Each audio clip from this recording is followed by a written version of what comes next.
Bonjour et bienvenue dans Artificiellement Vôtre, le podcast Girl Geek où l'art rencontre l'intelligence artificielle. Dans une explosion de créativité, de rire, d'idées totalement absurdes, c'est normal, vous êtes avec Yab et Julie. Alors ici, l'IA ne se contente pas de vous assister ou de nous assister, mais devient une véritable source de fun et d'inspiration, évidemment. Alors chaque semaine avec Yab à mes côtés, nous allons repousser les limites de l'imagination en testant des outils d'intelligence artificielle, mais pas que, aussi des outils qui ont des fonctionnalités d'intelligence artificielle, en relevant des challenges artistiques complètement dingues et en explorant tout ce que l'IA peut faire et aussi ne peut pas faire parce qu'il y a quand même des limites à l'intelligence artificielle. Et parfois même, on va voir ce que l'IA ne devrait pas faire et ça aussi, c'est pour des raisons éthiques. Alors ici, on fait pas que parler d'IA, on l'explore, on la compare, on la critique, mais surtout quoi, Yab, on s'amuse. Oui, fun, on va s'éclater en fait.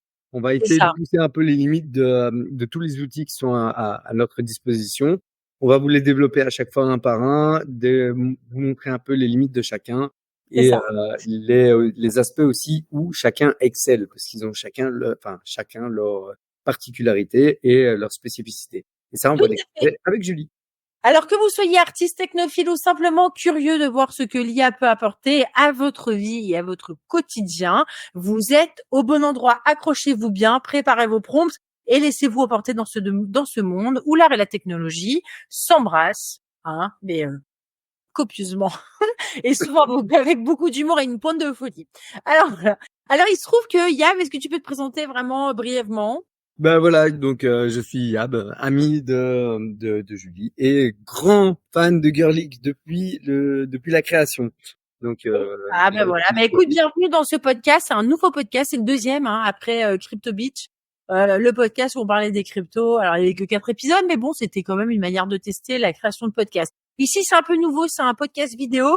Et alors, moi, je m'appelle Julie Foulon, je suis la fondatrice de Girl Geek, qui est un centre de formation qui est basé à Bruxelles.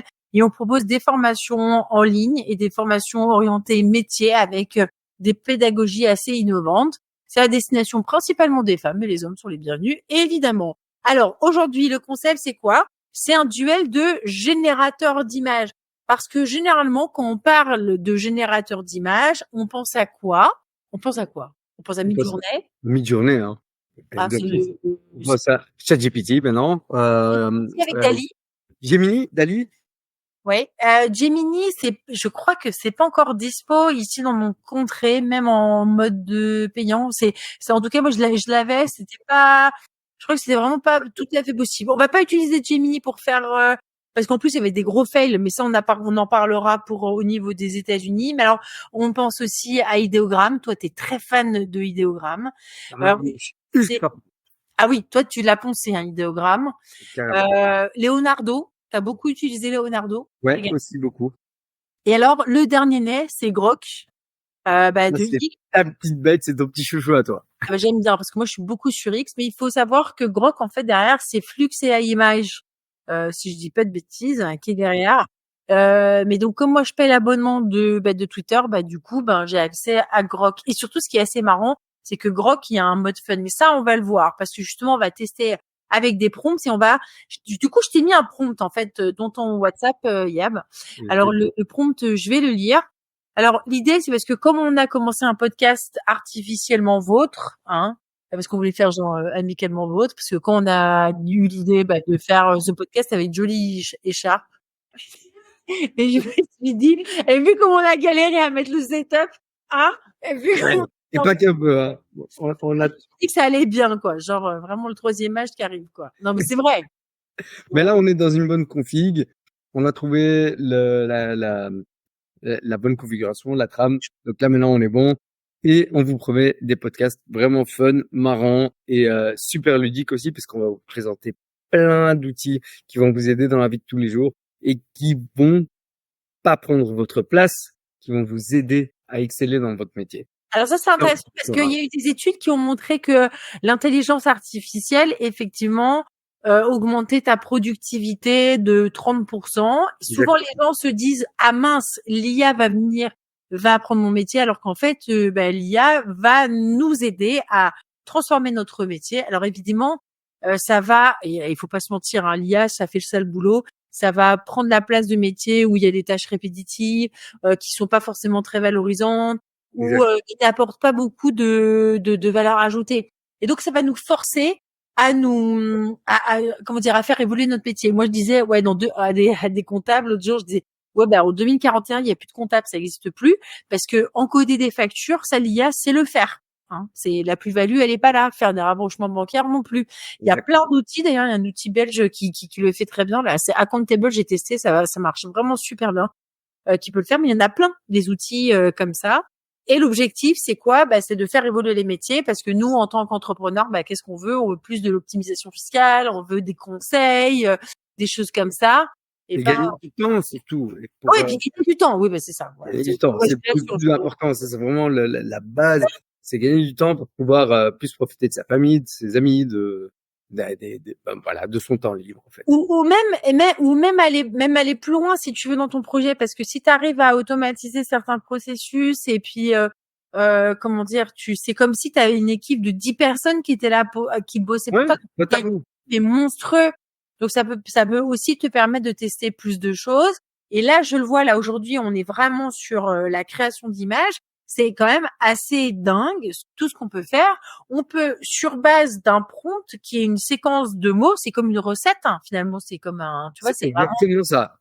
c'est sujet, verbe, complément. Quand on apprend bien à les utiliser, ben, on va arriver à créer des images qui peuvent ressembler à notre univers graphique, qui vont nous permettre aussi, bah, peut-être, tu vois, de générer, voilà, un univers qui correspondra à notre charte graphique par la suite. Et ça, c'est intéressant. Ça peut nous aider aussi dans un métier de créateur ou de création, bah, d'avoir des idées également, tu vois. Ah oui, oui, bien sûr, parce que par exemple, moi en tant que graphiste, par exemple, des fois des clients viennent chez moi et me demandent, oui, voilà, je voudrais créer un logo, mais je sais pas quoi. Ah, ok, donc développe-moi déjà le concept de ta société et avec l'IA, ben, je peux, en tapant le concept de sa société, déjà avoir une base de déjà voir sur quoi je vais peut-être partir. Et en parlant avec le client et en développant justement une discussion et un petit dialogue, je vais pouvoir trouver les couleurs qu'il aime, ses centres d'intérêt, etc. Et ça, c'est très important parce que l'IA, c'est un très bel outil pour les graphistes comme moi. Et franchement, moi, je suis très content et je n'ai pas peur de perdre mon travail parce que c'est un Non, outil qui m'aide vraiment beaucoup. il faut pas avoir peur, il faut vraiment apprendre à utiliser ces outils. La bonne nouvelle, c'est que c'est facile et on va vous montrer déjà dès maintenant. Alors Yab, donc aujourd'hui, le challenge, c'est les générateurs d'images. Donc ça, c'est vraiment notre challenge d'aujourd'hui. Et je t'ai mis dans un prompt, d'accord? Ouais. L'objectif, c'est de créer un logo pour artificiellement vôtre. Alors, j'ai proposé comment dire, un prompt qui est le suivant. Ça va être conçoit un logo futuriste et captivant pour le podcast, entre guillemets, artificiellement vôtre, intègre Bender de Futurama, vous savez, le petit personnage de la Bon, série, bon. et un micro de podcast avec des circuits électroniques lumineux et des formes abstraites pour créer une composition dynamique et intrigante. Utilise des couleurs vives et contrastées pour attirer l'attention et refléter l'énergie du podcast. Alors là, tu vas le copier-coller. Et alors, bah moi, je vais partager mon écran. Tu vas partager le tien. Moi, je vais aller sur Grok en premier. Moi, je vais aller sur idéogramme parce que c'est mon joujou. C'est tout. Alors moi, je copie-colle. Alors moi, en Grok, il répond toujours en anglais, mais moi, je le mets en français. Hein, de toute façon, il traduit. Et alors aussi, là-haut, on a la possibilité de mettre un mode fun. J'ai mis le mode fun parce que j'aime bien le mode fun. Et donc, on va voir ce que ça va donner. Je vais partager en même temps ton écran. Voilà. Alors moi, ici, quand on regarde le mien, assez rapidement, en fait, on a ça. Franchement, il est trop cool. Il est canon. Franchement, C'est génial. c'est bon, Et voilà. je vois que là, J'adore. il y a pas de faute d'orthographe, donc Non, c'est pas mal. artificiel. Non, non, non, non, Ah oui, artificiel. non, par contre, il y a une faute, Non, non, il y a une pardon. faute. Alors ça peut arriver, hein, ce genre de faute. Donc, qu'est-ce qui se passe généralement, c'est qu'on va essayer il faut retester. C'est pas parce que la première, comment dire, Le premier essai, là. est pas bon qu'il faut pas tester. il faut continuer. Il faut aussi regarder dans son prompt s'il n'y a pas artificiellement vôtre. Non, voilà, c'est bon, il n'y a pas de faute. Mais moi, il me l'a traduit carrément en anglais. Alors, Et chez ben, moi, c'est pas c'est fait grave. et le résultat est prometteur. Attends, je regarde. Alors, toi, tu l'as fait, tu nous montres. Waouh! Pas mal. Donc, ça, c'est le premier exemple et c'est pas celui qu'il a choisi. Donc ça, il faut savoir que dans l'idéogramme, il te donne 4 exemples, 3 résultats et il en choisit un où il a écrit cover ici, c'est-à-dire c'est la couverture qu'on trouvera dans notre bibliothèque pour retrouver une des 4 images. Donc, on va cliquer sur le cover. Ah, donc ça, Pas c'est mal, mais qui est pas mon préféré pour l'instant.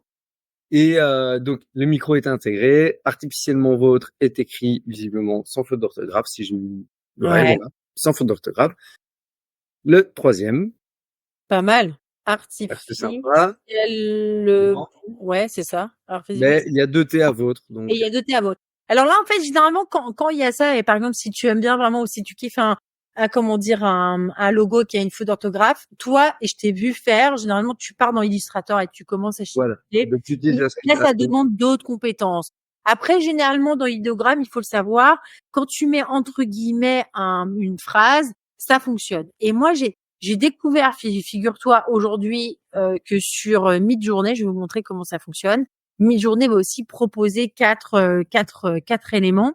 Si je tape ici dans ma barre, alors je mets imagine, il y a forcément le prompt. Là, je mets le même texte. Des choses, hein. Il n'y a pas de paramètres, hein. On va voir, ça va générer des choses. Il y aura quatre éléments qui vont être générés. Quand je suis sur Grok, il y a que une image qui est générée. Et alors, j'ai découvert aujourd'hui Flux à image. Et donc ici, je vais CTRL V, je mets alors il faut que j'upgrade. Ah bah voilà. Bah alors là, bah, tu vois tout de suite, j'ai même pas pu faire un qu'il faut déjà upgrader. Bah, donc, Bah, écoute, ça, non mais c'est ça parce moi que qui l'ai pas encore fait, je vais tester en direct. Ça nous oui. fait. Mais j'ai rien fait encore. Ils me demandent de payer. Ça coûte cher en fait ces trucs-là. C'est ça qui est dingue. J'avoue, ouais, parce que les abonnements premium, euh, new project. Ah bah voilà. Bah moi tu vois, regarde. Ici je vais le mettre en grand. Je vais vous montrer ce que ça donne cette histoire. Hop. Ah oui, pas sur le bon. Pardon. Alors ça c'est les 4 éléments. C'est exactement le même prompt. Je l'ai fait avec Midjourney et ça donne ça. Donc vous voyez que quand même il y a quand même des Des sacrés grosses différences, hein. entre ça, c'est ce que j'ai eu avec Midjourney. Donc, j'ai 4 éléments. Je peux faire une variation d'un des 4 éléments, ou je peux rester là-dessus, ou je peux continuer à retravailler mon prompt. Sur Grok, je vais être sur ça, Ouais. ou sur ça. Celui-là, je le trouve vraiment trop cool. Alors, il a, Ouais, celui-là il est vraiment sympa. Dommage qu'il y ait les petites fautes d'orthographe, mais je ouais. pense que on peut rectifier le tir. On peut rectifier, on peut forcer. Ouais, Et alors, toi, ce que tu as fait était, si tu nous remontes, celui-là. t'as celui-là. Pas mal, hein. Et il y en avait d'autres aussi qui étaient pas mal. Ouais. Le deuxième était sympa aussi, celui-là. Ouais, c'est pas mal. Celui-là était un peu plus Bah, coloré, moi, un peu j'aime plus bien parce que voilà, mais il correspond plus à notre prompt parce qu'on a demandé avec des couleurs hyper flash. hyper flash. Mais moi, celui-là, c'est celui-là qui sort le vainqueur, je pense. C'est vrai qu'il est beau Ah celui-là. bon, c'est subjectif, donc c'est mon avis à moi. Par contre, maintenant, il y a un autre outil dont on a parlé brièvement qui s'appelle Leonardo. Ouais. Et qui est un outil de création graphique qui est plus fait pour les artistes, donc qui ne prendra pas forcément en compte l'orthographe du texte, etc. Mais on va quand même essayer en direct ici de créer quelque chose. Donc on va copier exactement le même prompt ici. Moi, je suis en train de faire la même chose sur ChatGPT en même temps pour Ben vous. voilà. Comme ça, on peut montrer un peu à tous nos spectateurs un petit peu les différents outils et les différents résultats qui en émanent, parce qu'il y a pas mal de chouettes trucs. Des fois, c'est très artistique, des fois, c'est un peu brouillon. Il y a des fois où ça ne ressemble en rien à ce que tu pouvais imaginer. Mais les résultats sont... What? Pardon. Ben, on n'est pas du tout dans ton logo futuriste artificiellement beau. Attends, T'es une grand-mère. il a raison. Oui. Alors, Je recommence. Non, ouais, c'est bon, c'est le bon prompt. Mais, C'est marrant. Alors, il faut savoir que tous ces outils, ça coûte, franchement, ça coûte les yeux de la tête. Il faut vraiment pas se ouais. mentir. C'est pour ça que c'est important, d'être sur un outil, et d'essayer de s'y tenir. Par exemple, moi, j'ai l'abonnement de Midjourney, ça coûte $8 par mois. Ouais. En payant, je peux utiliser commercialement mes images. J'ai quoi d'autre? Grok, c'est parce que j'utilise X, donc du coup, j'ai accès à Grok. Je trouve que la Ah ouais. qualité des images en Grok, c'est top. Mais Leonardo, c'est aussi payant, c'est pas donné, c'est beaucoup plus cher que Ideograph. Leonardo est beaucoup plus cher, c'est beaucoup plus pour les créateurs de contenu et d'art. Ouais. La version gratuite est pas top du tout. Donc, c'est celle que je viens d'utiliser. Donc, on voit la différence avec les résultats. On a demandé un robot qui ressemble à Blender, mais comme la version gratuite est bridée, elle ne peut pas utiliser d'éléments existants avec des copyrights. Donc, je ne peux pas avoir un robot qui ressemble à Blender de Futurama parce que il n'y a pas de droit. Donc, par contre, si on passe à la version payante, là, il y a beaucoup moins de restrictions et on peut aller beaucoup plus loin, mais elle est extrêmement chère et à moins d'être vraiment un gros créateur de contenu, je ne conseille pas cet outil.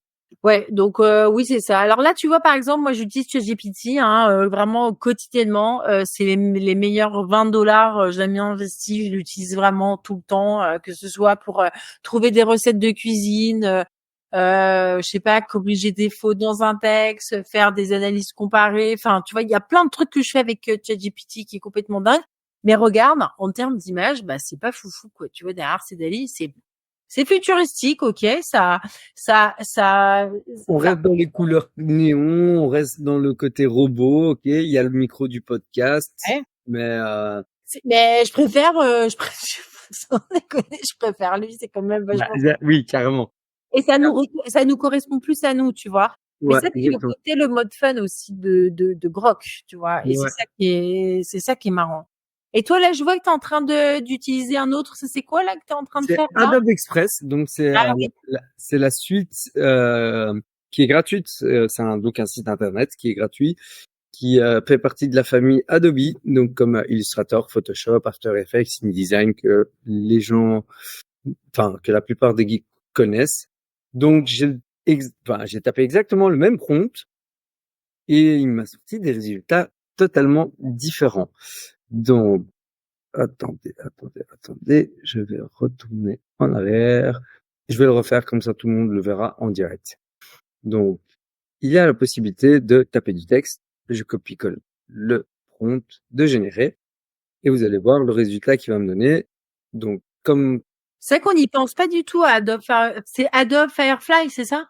c'est Adobe Express. Ah, c'est Adobe Express. Ouais. Parce que t'as le Adobe Firefly, non? Il y a pas un truc comme ça? Il y a le Adobe Firefly et il y a aussi, donc dans la suite Adobe, pour ceux qui utilisent régulièrement Photoshop, Illustrator, il y a aussi donc sur le Creative Cloud, il y a la possibilité d'utiliser un outil d'IA dans Photoshop directement, par exemple pour agrandir une image, pour J'ai fait ça. rajouter du J'avais pris une photo de Jérémy, je vais rajouter un sombrero sur la tête. Il avait fait plein de trucs et puis un chapeau de pirate. Le pauvre, il avait une tête. Franchement, il m'a maudit. Mais oui, non, mais j'ai fait ça. C'était marrant et j'avoue, ça marche bien. Après, la suite Adobe, faut avoir des compétences. Faut utiliser Photoshop, Illustrator et compagnie. Donc si on n'utilise pas ces outils au quotidien, soit on apprend à les utiliser, mais sinon, ça c'est quand même coûte relativement cher. On est autour de 19,99 €, un truc comme ça par mois. pour les étudiants, pour les professionnels, c'est Ah beaucoup. non, moi c'est ce que je paye avec Creative Cloud. Ok. Je paye, mais juste un outil. Et si tu payes 12, t'es à 49,99, un truc comme ça. Oui, c'est ça. Donc tu vois, un outil plus un outil plus un outil, ça commence à faire cher. Et bon, alors le résultat, oui, c'est ok, c'est pro, mais non, mais Bah, sorry, moi je préfère mon on a bête. ni le robot, on a l'essence du podcast, c'est clair. Faut pas oublier qu'Adobe, c'est quand même la création de contenu C'est très pro, professionnel. c'est ça. Donc c'est très pro. Donc on n'a pas le côté fun de Blender et de Futurama. Pourquoi? Parce que Adobe est restreint sur les droits d'auteur et on ne peut pas donc utiliser des œuvres qui existent déjà.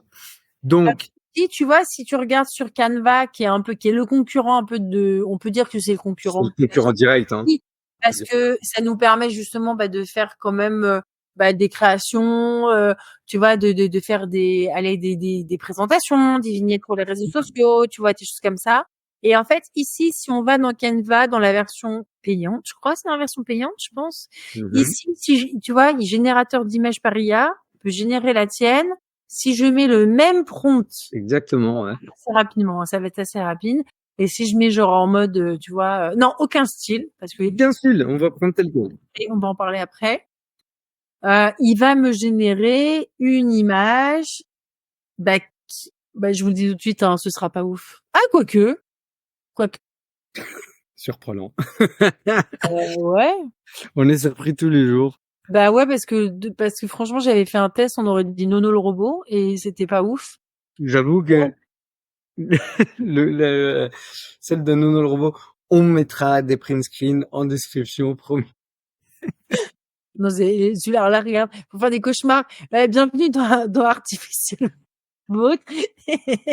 Et alors là, déjà, non seulement on vous en voûte, mais en plus, vous allez faire des cauchemars en prime. Non, mais là, allez, franchement, non, c'est pas ouf. C'est pas mal, on dirait un robot fait par Jean-Michel Basquiat. Ça peut donner un petit style. Ah ouais, c'est vrai. Ouais, c'est vrai. Mais pourtant, Donner il un y a pas petit de style. style. Mais vous avez vu ici, sur la gauche, on peut mettre des styles tout à fait différents. Et justement, on en vient parce que c'est vraiment ça, la subtilité et finalement l'art d'utiliser le prompt. C'est donc non seulement on va donner une instruction à la machine pour avoir ce qu'on veut. Et donc, évidemment, il y a un ordre à donner, hein, d'accord? Alors, on peut utiliser ChatGPT ou Gemini ou Copilot pour créer des prompts qui soient le plus efficaces possible pour avoir ce qu'on veut. On peut demander aussi à Midjourney d'uploader. On peut demander de décrire une image si on n'arrive pas à avoir le résultat escompté. Mais par exemple, moi j'avais besoin de faire au tout début des femmes pour Girl Geek, un peu de toutes sortes. Et j'avais besoin de faire des femmes avec une taille un peu plus size. Et j'arrivais pas. À chaque fois, ils mettaient des nanas très menues, genre top modèle. Et à un moment donné, j'ai mis un mannequin plus size et j'ai dit, vas-y, décris-moi. Et c'est comme ça que j'ai eu le mot-clé plus size. Et à chaque fois que je mettais plus size dans mon prompt, j'avais enfin une femme qui avait une taille plus size, qui était beaucoup plus représentative. Parce que il faut savoir que derrière, toutes ces images, elles sont gérées, elles sont générées. Derrière, c'est de la donnée. C'est très représentatif de ce qui se passe sur les réseaux sociaux, dans le cinéma, la télé. Donc, hein, c'est basé sur de la data. Et donc, par exemple, moi, si je veux faire une femme de 50 ans, on aura une petite grand-mère de 70 ans, voire plus, parce qu'il y a une sous-représentation des femmes. Ouais, c'est vrai, c'est vrai. Je t'avais montré. Non, c'est vrai, on en a discuté un peu plus tôt dans la journée Ouais. en faisant des tests. Et en effet, une femme de 50 ans est représentée comme l'équivalent d'une dame de 80 ans. Ah, regarde. Avec assez idée, on a encore les résultats, je pense. Ah là là là là, attends, je te montre, attends, je vais vous montrer, c'est des trucs de fou. Mais alors donc ici, j'avais demandé quoi? 50-year-old woman playing piano, une femme de 50 ans qui joue du piano. Non mais allez, sans déconner, sans déconner. Attends, non. Allez, 50 ans? 50 ans? 50 ans? Non mais ça va pas du tout, ça va pas du tout. On est d'accord. Ça va Ça pas c'est du pas tout, c'est clair. Parce que tout ça, c'est parce qu'il y a une sous-représentation finalement de la femme. Mais t'inquiète, hein, je mets un mec de 50 piges, vous Ce allez sera pareil. faire. Bah oui, évidemment. Attends. Je pense que ce sera la même chose. Et puis après, il peut y avoir aussi des différences sur si tu joues du violon. Parfois, tu auras des femmes plutôt typées asiatiques aussi. Donc c'est pour ça que il faut bien comprendre que derrière, c'est important de donner toutes les instructions possibles. Sinon, on n'aura pas le bon résultat escompté. C'est ça. Au plus précis on est, au plus proche le résultat sera du résultat escompté, au fait. C'est Exactement. vraiment, il faut être vraiment très précis dans dans sa description. Il faut pas hésiter à rentrer dans les détails très pointus et pour avoir vraiment. Et c'est pour ça, par exemple, j'en parle vite fait, Julie, si tu me permets, Sûr. que dans idéogramme ici qu'on voit sur ce prompt-là, sur celui-ci, on a le prompt de base et on a la petite option ici, Magic Prompt, Donc, c'est un prompt, donc c'est qui est proposé par l'outil, donc par idéogramme, pour obtenir ce résultat-là. Et ce qu'on peut faire en plus, c'est si le résultat, les 4 résultats qu'il nous a proposés ne vous plaisent pas, on a ici quelques petites options pour faire ce qu'on appelle un remix, c'est-à-dire changer quelques éléments. Donc là, maintenant, j'étais pas vraiment content du résultat, donc je veux, juste en cliquant là, je dis, je veux que ce soit un peu plus réaliste. Je clique sur remix. Ouais. Ça va prendre quelques secondes, évidemment. Merci pour votre temps. Non, mais c'est assez rapide, hein. Franchement, faut pas déconner, c'est quand même très rapide. Voilà, c'est lancé. Et donc là, ici, j'ai ma petite fenêtre qui va s'ouvrir avec d'autres résultats qui vont me proposer. Donc, Qu'est-ce que t'as mis dans ton remix? j'ai juste dit plus réaliste. Alors, regarde, bah, moi, je vais te Et donc montrer. là, j'ai 8 résultats différents. Donc, Alors en là, fait, t'en as 8. Alors, bah, moi, c'est marrant, c'est intéressant parce qu'ils sont vraiment très bien. Moi, si je te mets en grand ici, si on prend mon nono, mon nono petit robot et je prends, par exemple, celui en bas à gauche. Donc, c'est le 3. ouais, Une variation. Et alors, et là, je mets, et donc, qu'on soit un logo, je vais faire un remix, qu'on soit un logo futuriste et captivant. Et ici, je vais mettre des mots-clés. Hyper réaliste. Je vais marquer hyper réaliste. On va mettre 3D render. Donc, c'est un rendu 3D. ouais. Je vais mettre 50 minutes cinématiques. Donc, c'est vraiment un petit rendu un peu cinéma, un peu sympa. Donc, ça, je le mets tout le temps. Je le trouve vraiment trop cool. Et puis, je vais mettre néon. Tu vois, j'aime bien le côté néon style. Tu vois. Voilà. Et j'envoie. Et là, il va aussi me faire un remix de cet élément qui est ici, du 3e. Alors, il va me le faire. Alors, toi, peut-être que le tien, il est déjà arrivé. Oui, toi, le tien, il est déjà arrivé. Là, les miens sont déjà là. Là, tu vois, ici, on voit, il est marqué ici, 17, 27. On voit pas le résultat avant 100%, hein. Autant te dire, parce que Évidemment. avant, vous voyez les images être générées. Maintenant, on le voit plus. Et voilà. Ici, tac. Alors, est-ce que ça fait quelque chose? Est-ce que c'est plus réaliste? Pour le 4, oui. Le 4 a l'air un peu plus réaliste. C'est Je vrai trouve qu'il le 2 est ici, peut-être un peu plus sympa. ils sont un peu plus sympas, je pense. Je vais, C'est pas foufou. Tu vois, là, par rapport au tien, c'est pas foufou, par exemple. donc moi, je peux rajouter, par exemple, je vais demander un rendu 3D, tu vois, sur Ouais. une image au hasard que j'ai choisi Hop. des 8 remixes qu'il m'a proposé. J'en ai choisi une, celle-ci. Et donc, je vais demander un rendu 3D en insistant dans le prompt 3D render et hyper réalistique. Voilà. On va regarder. Bon, il est ici, donc on voit sur l'outil 19%, on clique dessus et il me charge déjà 46. Et voilà. Oh, pas mal. Bah là, on voit vraiment clairement ces idéogrammes qui fonctionnent le mieux par rapport à Midjourney. Même si Midjourney est vraiment très très bien. Moi, Midjourney est génial, mais il a un pas d'avance sur l'intégration des photos existantes. Par exemple, tu peux prendre une photo de toi et transformer ton apparence, carrément. Et ça, il n'y a pas encore enfin, ils viennent de l'intégrer sur Ideogram, mais je n'ai pas encore exploité, tu l'as pas encore exploité. Non, mais par exemple, là où il y a un cran d'avance, je trouve, sur Ideogram qui a pas sur Midjourney, c'est aussi les textes. Déjà, dès oui. le début, tu vois, par exemple, moi sur Grok, il me l'a mis en anglais, alors que je voulais le texte en français. Sur ici, comment dire, sur Midjourney, bah il y a quand même des défauts. Ça veut dire que derrière, il faut retourner sur Illustrator ou Photoshop, machin, et faire à la main. Ça, c'est si on veut faire un logo, bah franchement, c'est Ideogram qui gagne, vraiment. Sans hésiter, honnêtement, pour avoir testé tous les autres outils, pour un logo avec du texte, pardon. Là, on voit très bien sur les 8 remixes que j'ai eu, il n'y a pas une seule faute d'orthographe. Enfin, il n'y a pas une faute d'orthographe. Et les typos sont différentes. Pardon. Les typos sont différentes, même si elles se ressemblent un peu toutes. Ici, on a juste les fautes sur le O, par exemple. Oui, Ici, il au manque. lieu d'avoir l'accent circonflexe, mais si on l'enlève, comme c'est de la majuscule, si on est content du résultat, on va sur Illustrator, on efface cette partie-là et c'est parti. C'est bon. Mais en tout cas, on sait qu'on arrive à la fin du podcast. Alors, on a créé un logo, lequel on garde pour notre podcast. Honnêtement, je suis très partagé.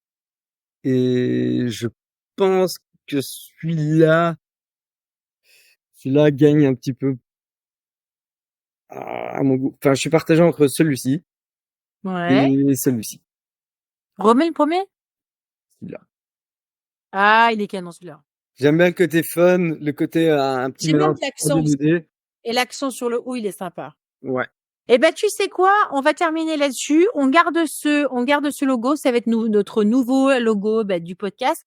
La semaine prochaine, on va peut-être le faire, on va faire évoluer ou peut-être on aura un autre challenge. On va l'animer. On va l'animer. Donc, pour conclure, si vous voulez faire un logo, clairement, il n'y a pas photo. Il faut aller sur Idéogramme. La version gratuite. N'allez pas forcément sur la version payante. Oui, essayez, exploiter au maximum la version gratuite qui est déjà largement. Vous pouvez créer jusqu'à 100 images par jour. Donc, Voilà.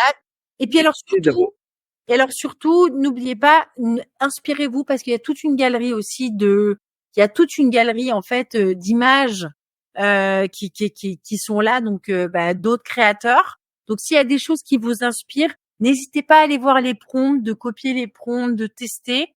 L'objectif c'est vraiment de tester et de faire quelque chose qui vous corresponde. Le résultat, vous avez vu, on l'a pas forcément tout de suite. On a parfois des trucs un peu nuls, quoi. C'est pas grave, on recommence, on change un peu la structure de son prompt.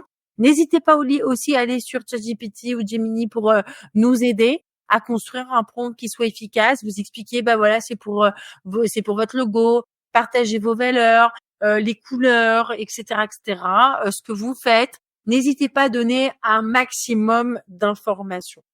Voilà. Est-ce que tu as un petit mot à dire et puis je conclue? Je voulais remercier déjà tout le monde qui regardera en tout cas ce podcast. C'est notre première, hein. C'est notre première et n'hésitez pas à laisser des commentaires. Si vous avez des questions ou quoi que ce soit, on répondra directement. Peut-être pas dans la seconde, mais on répondra. Et si vous avez des idées, des challenges que vous voulez qu'on se lance, Julie et moi, au prochain épisode, n'hésitez pas. On choisira les challenges les plus pertinents et ceux qu'on pourra évidemment bien gérer. Donc, et voilà.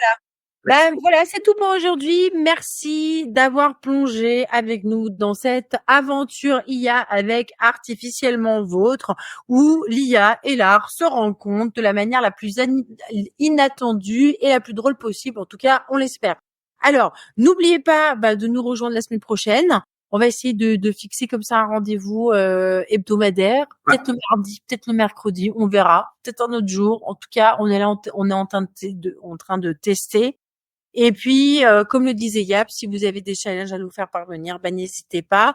En tout cas, vous allez voir, là, c'était le challenge un peu prompt autour du logo et on compare un peu les outils. Mais l'objectif, c'est aussi de faire, d'animer toutes ces images, de mettre de la musique, des effets spéciaux, des sons aussi différents. Et voilà. En tout cas, merci à vous et on peut clôturer ce premier podcast vidéo. Merci Yab, à bientôt. merci Julie, à bientôt.